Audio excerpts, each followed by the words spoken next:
This week's story is a tale of cannibalism on the high seas. But before we get started, if you're a fan of dark stories and horrific histories, why not sneak up behind the subscribe button and scare it into submission? Also, like and comment on this video if you like it. Our journey starts on the 19th of May 1884. The yacht Mignonette pulls away from the harbour in Brighton. Its destination, Sydney in Australia, on the other side of the globe.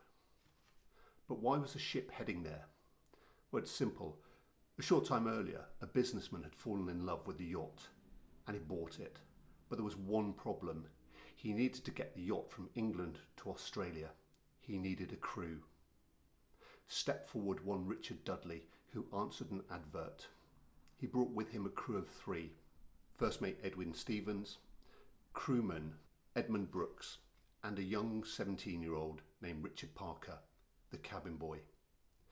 Parker was the odd man out of these 4.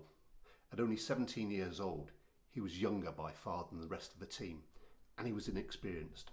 This was his first time at sea.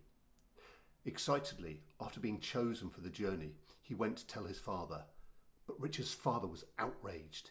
He demanded, in no uncertain terms, that Richard stay ashore. He would not travel to Australia. He had a bad feeling about this. But Richard was adamant that at 17 years old, he was a man. And in this era, it was true.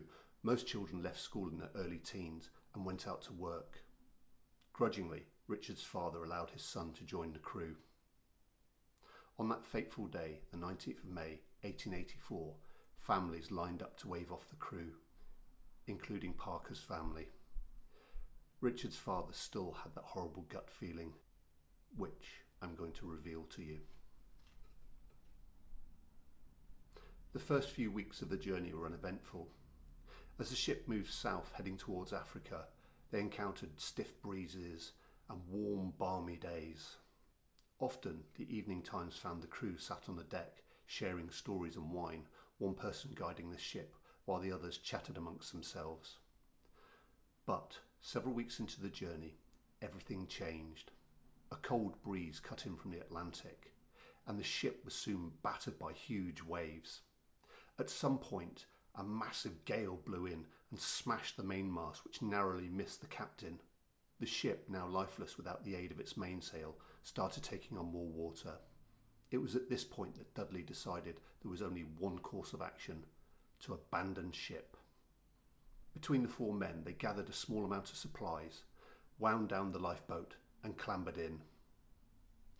Dudley recounted in his diary of watching the Mignonette go down in the storm. But, to make matters worse, Dudley soon realised that they had almost no supplies.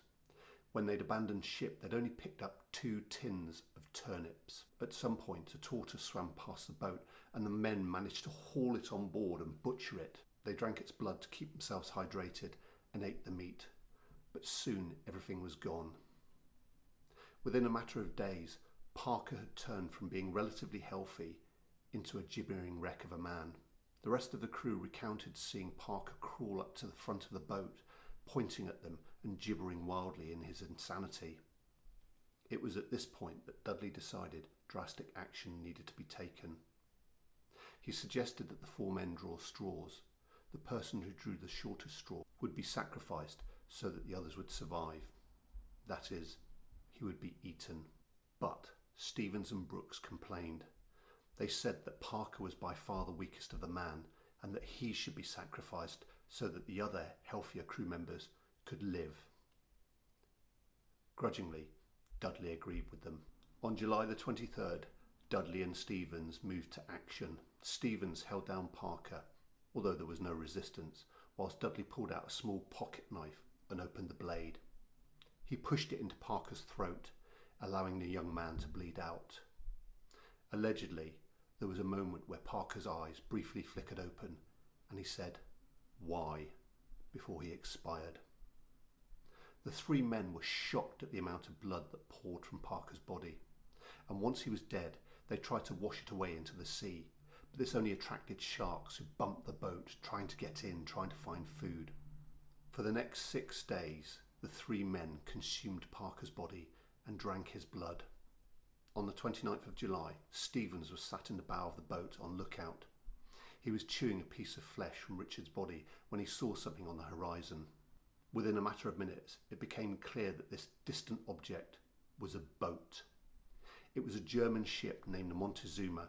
The crew of the Montezuma dispatched one of their lifeboats to recover the survivors from the Mignonette. When the small boat arrived alongside the Mignonette's lifeboat, they lashed themselves together and then rowed back to the Montezuma.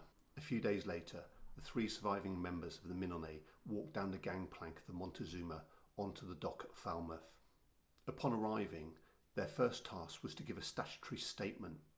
This is a statement of fact of all the events that had happened during their time at sea, including the loss of the ship and the death of Parker.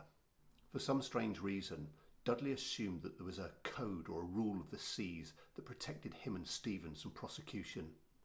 But the police officer who took the statement had other thoughts.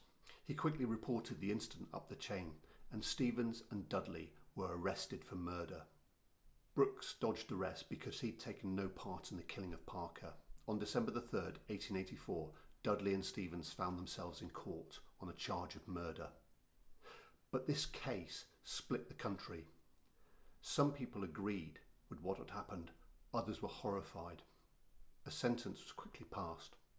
Dudley and Stephens were to be executed. However, there was a further upwelling, and the judge quickly changed his mind, commuting the sentences to prison. In total, Stephens and Dudley spent only 6 months in prison before being released. But the hardest hit was the family of Richard Parker. They'd lost a son. He'd been brutally murdered and cannibalised, and the 2 men who'd committed the crime only received 6 months in prison. The memory of Parker lives on, not just because of his brutal murder, but also because of the harsh and almost impossible decisions that we have to make sometimes as human beings. The death of Richard Parker, what do you think? Was it justified? Or was it simply murder, and the perpetrators should have hung? I hope you like this story. If you want more, subscribe. You'll get a notification. I publish once a week. Thank you. See you soon.